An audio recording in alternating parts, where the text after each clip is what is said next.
So I just finished Excuse Me While I Ugly Cry, and I absolutely loved this book. I loved it way more than I thought I would. I had just recently finished this author's other book, Confessions of an Alleged Good Girl, and I enjoyed that book as well, but I love this one way more. It is a young adult book, and I was worried sometimes with like young adult books, you're not exactly sure what you're gonna get. Is it gonna be like too fluffy, too childish? Is it gonna have like mature themes? But this book had it all. It had like that sweetness and like of the youth, but it still had that like those elements of maturity of adulthood and like things that we just all go through when we're coming into ourselves and figuring out who we are and who our friends are and who we want to be and where we want to go.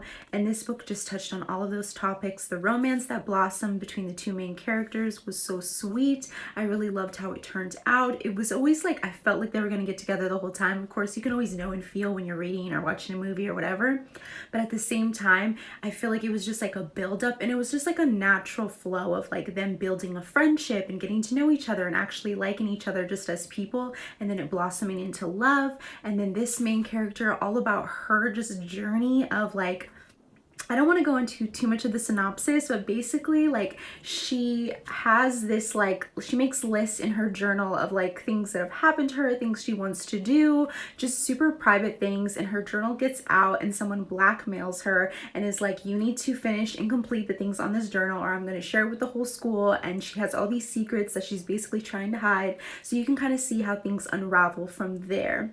And I just love that because it's really about like facing your fears, not living in your cage, not just living in your mind. And when I think of that synopsis, it kind of makes me think of To All the Boys I've Loved Before, like how she was writing all those letters and, you know, keeping all her feelings and stuff secret and hid away, and she really wasn't living because she was just hiding away in her mind and in her feelings.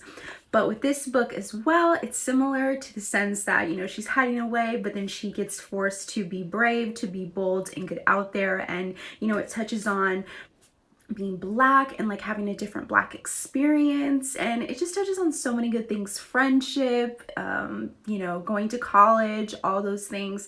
I really enjoyed it. It definitely felt like it had that, like I said, that sweetness of youth, but also that like maturity that happens when you're just coming and growing into yourself and who you want to be. So I definitely recommend this book, and I look forward to reading more from this author.